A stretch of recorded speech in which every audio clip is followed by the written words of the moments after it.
Ce soir, aux nouvelles nationales d'APTN. Mercedes Myron et Morgan Harris vont retourner chez eux, chez leur famille. Un deuxième lot de restes humains découvert dans une décharge de Winnipeg, officiellement identifiée. C'est une perquisition en matière de trafic d'armes à feu, des stupéfiants, ainsi que du recel de vol de véhicules. Donc, on a plusieurs policiers qui perquisitionnent présentement. 5 individus arrêtés lors d'une opération policière sur le territoire Mohawk de Kanesatake. 2 communautés abénaquises indemnisées 350 millions de dollars par le gouvernement pour empiètement. Je crois vraiment que quand nous, on les raconte, les autres nous écoutent et je pense commencent à apprécier d'où on vient. Et en entrevue, la PDG d'APTN, Monica Hillé, discute l'initiative « Consommer les médias canadiens ».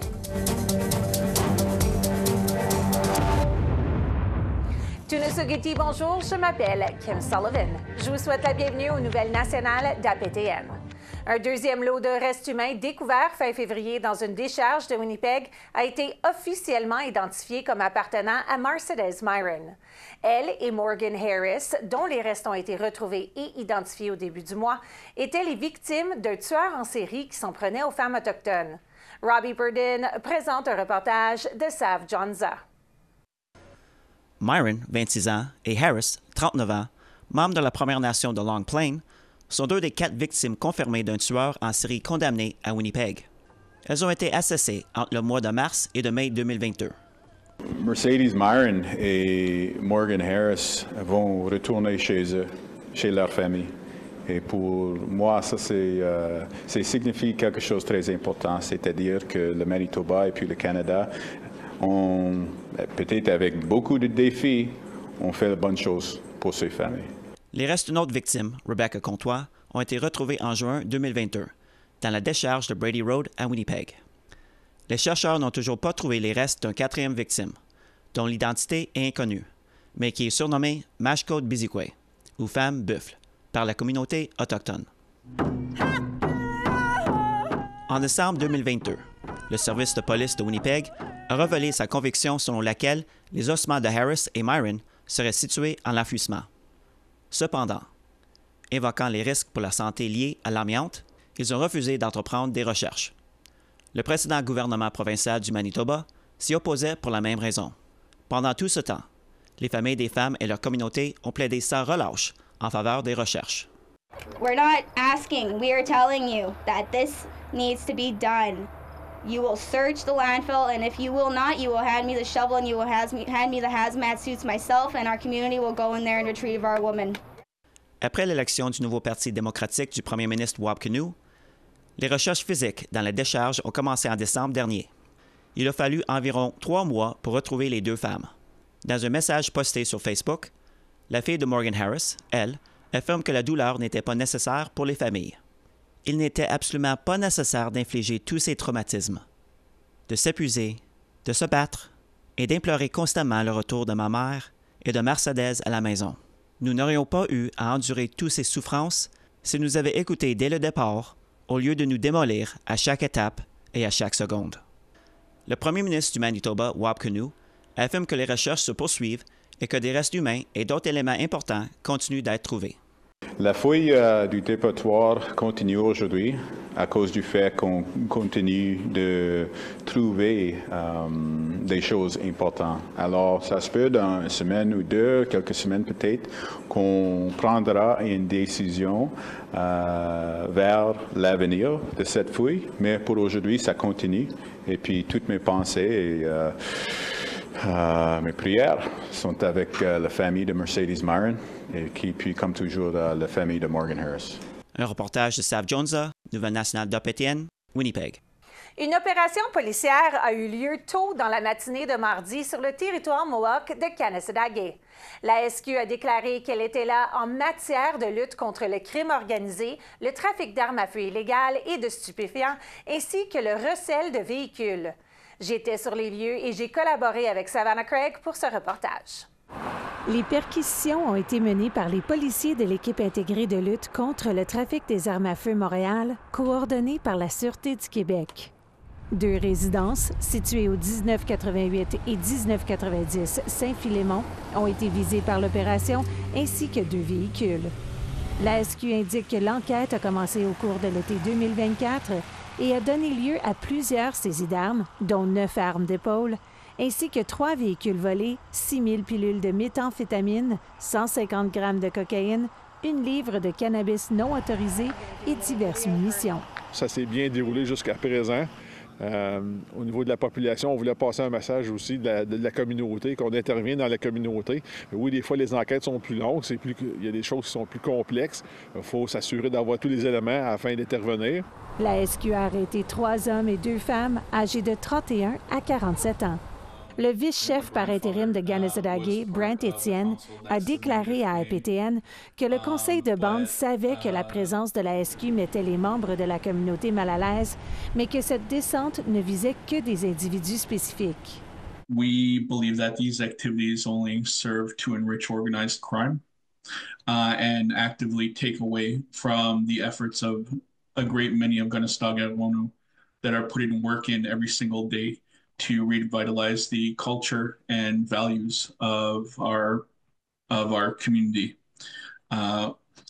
We believe that these types of actions only continue the assimilation of our people into the outside norms. Un reportage de Savannah Craig et Kim Sullivan, Nouvelle nationale d'APTN, Kanesatake. La stérilisation forcée ne fait malheureusement pas partie du passé au Canada. De nombreuses femmes vulnérables à travers le pays ont été soumises à des stérilisations forcées ou sous contrainte, en particulier des femmes autochtones.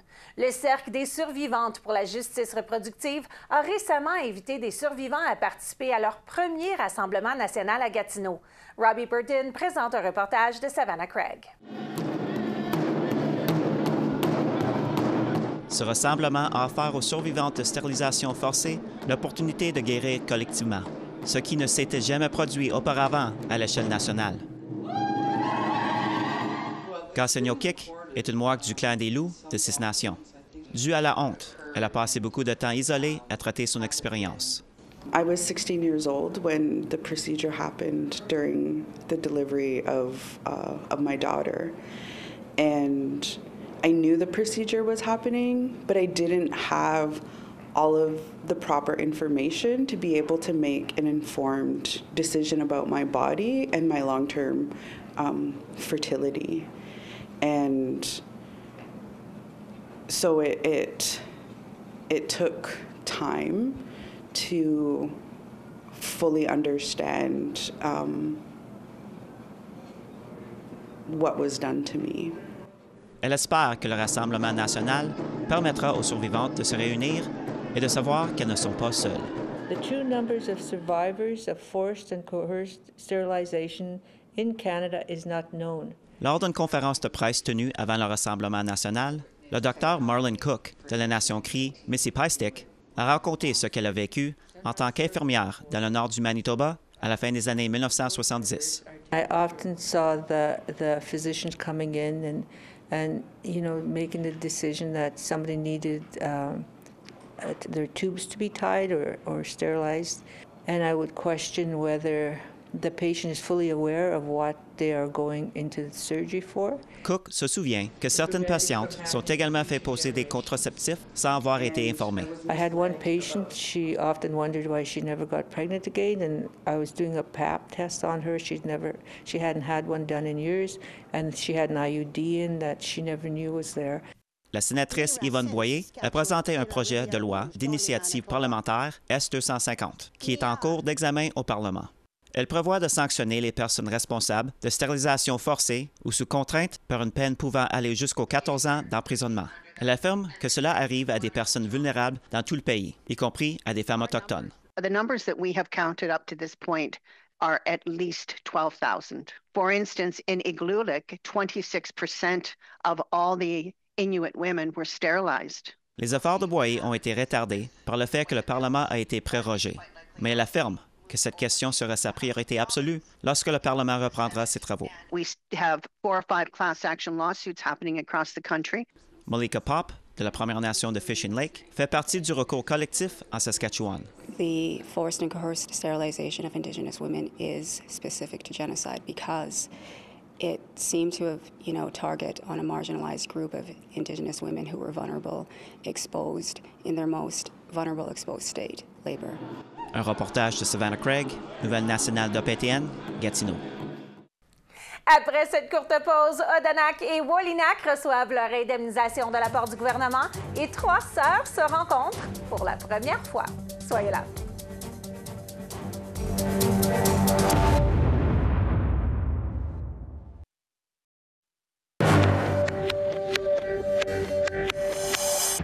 Bienvenue. Le gouvernement a récemment indemnisé 2 communautés abénaquises pour l'empiètement qu'elles ont subi sur leur territoire ancestral. Les communautés d'Odanak et de Wolinak avaient déposé une revendication particulière sur la cession de 38 lots dans le domaine abénaki de Saint-François en 2012.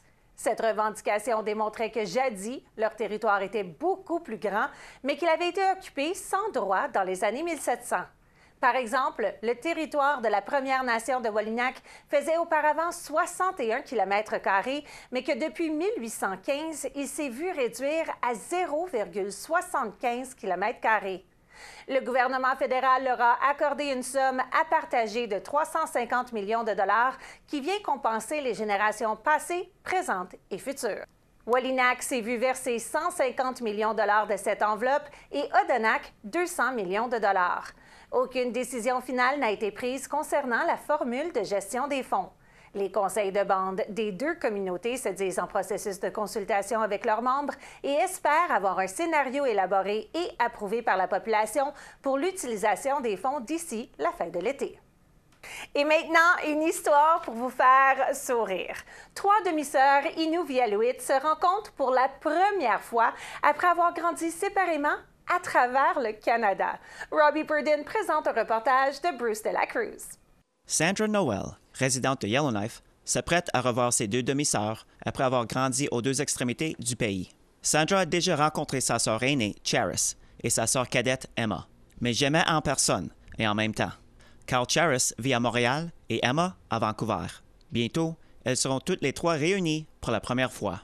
I've visited with them each a few different times, but they haven't met each other yet in person, and so the 3 of us haven't all ever been together at the same time in person, so this is a really exciting, special trip that I'm looking forward to very much. Leur mère, Laverna Avigana, a survécu au pensionnat, ce qui, selon Charis, explique en grande partie pourquoi elles ont grandi séparément dans des familles d'accueil. Of course. Yeah. Definitely. Because she was definitely too young to have me, for sure. So she already got so much before having us. So maybe it was just too much. Les sœurs se sont retrouvées par l'intermédiaire de leur grand-père maternel, Elias, à la fin des années 2000. Il a gardé un œil sur chacune d'entre elles, ce qui a joué un rôle clé dans la réalisation de cette réunion. Played a very instrumental role in the 3 of us getting in contact with each other first in 2007. It's very special and I think important for us to get together. I think that's what he would have wanted, and even our mom, I think she would want us to finally meet each other too. My dad had a picture of me on his wall, and he told me, "You're with me on this wall since 20 years." And I was like, "Really?" He said, "Yes. I think of you every time, and I'm just happy." Charis, qui a grandi au Québec, a rencontré pour la première fois le côté maternel de sa famille à Inuvik, dans les territoires du Nord-Ouest. Before I came in Inuvik in 2007, I was ashamed about being an Aboriginal Métis person, and after that, it's changed everything. And I become proud from my roots. I become proud of who I was, and it's changed everything. Sandra réfléchit à ce qu'elle dirait à sa mère si elle était encore en vie pour être témoin de la réunion de ses filles. I would want to say, Mom, look, we did it. We're here. And we have her to thank, you know. Without her, we wouldn't have been born. So I have gratitude towards her for giving birth to me, and for my sisters. Les sœurs seront réunies à Vancouver pendant près d'une semaine en mars. Cheris espère que cette rencontre sera la première d'une longue série. I wish to be able to see each other every day.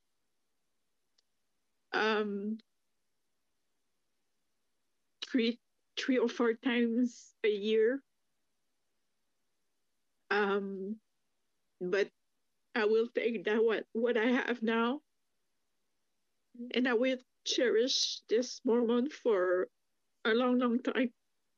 Un reportage de Bruce Delacruz, Nouvelle nationale d'APTN, Yellowknife. Avez-vous une histoire à partager? Envoyez-nous un courriel à nouvelles@aptn.ca.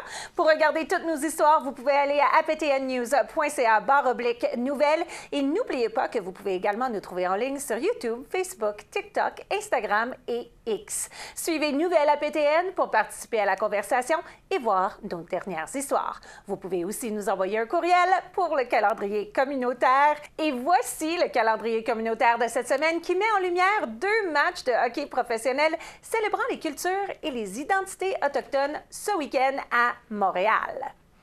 Demain soir, le match des Canadiens de Montréal contre l'Avalanche du Colorado sera marqué par la célébration annuelle des Premiers Peuples. Cette année, c'est l'artiste peintre Anishinaabe Frank Paulson, membre de la Première Nation de Long Point au Témiscamingue, qui a redessiné le logo des Canadiens. Vous pouvez vous procurer des articles avec ce logo en édition limitée en ligne ou sur les lieux. Tous les profits seront versés au regroupement des centres d'amitié autochtones. Le lendemain, donc dimanche à midi, à la Place Belle de Laval, l'équipe de hockey féminin professionnel de Montréal, la Victoire, organise aussi sa célébration du patrimoine autochtone. L'événement comprendra une bénédiction d'ouverture par Kenneth Atsinandendir, clan de l'ours de Kahnawake, et de la musique de DJ Pop-Tart, un artiste Mohawk basé à Montréal. L'art spécial du jeu de cette année a été créé par Alana Morningstar Jewel du clan de l'ours de la nation Oneida de la Thames. Au retour de cette courte pause, consommer canadien est un concept qui devient de plus en plus important et cela s'applique à la façon dont vous consommez vos divertissements. Nous allons avoir une belle discussion à ce sujet dans quelques instants. Restez là.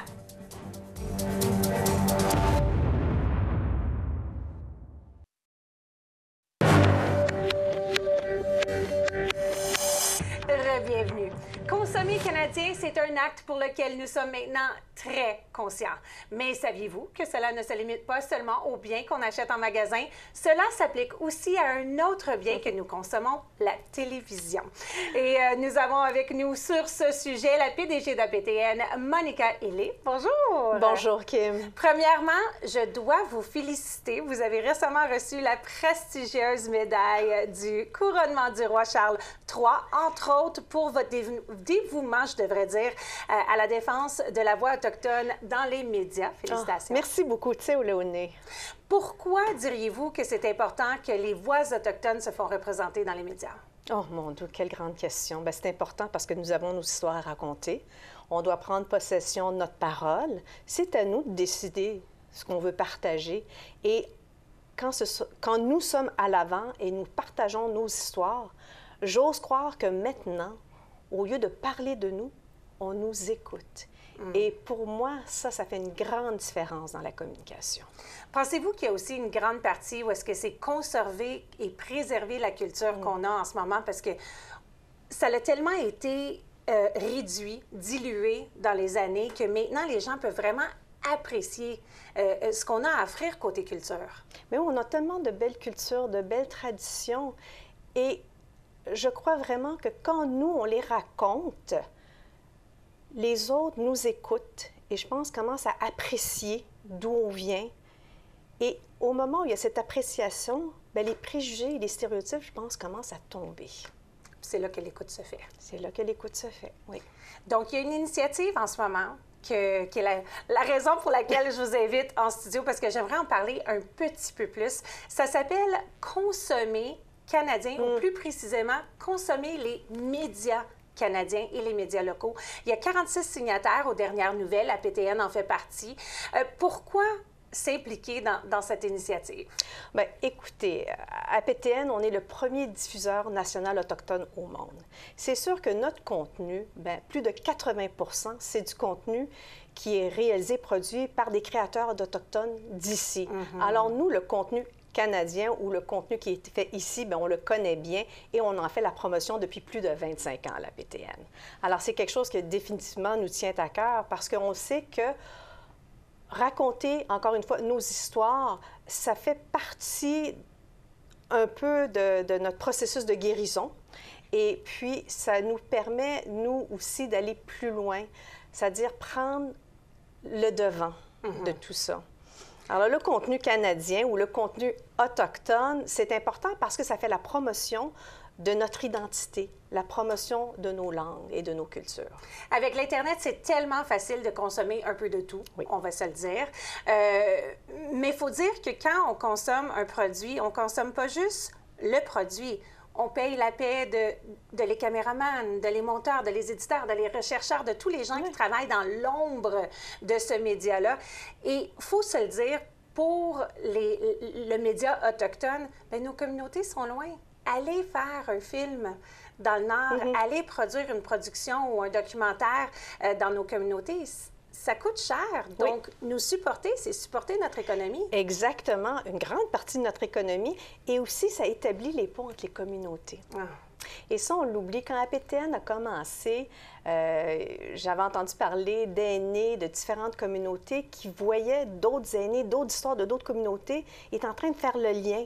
Et ça, je pense que ça leur renforce... Oui, ça leur renforce notre... comment je dirais-je, notre appartenance en tant que premier peuple de ce pays. Je pense que ça doit aussi donner non seulement un petit moment de fierté, mais aussi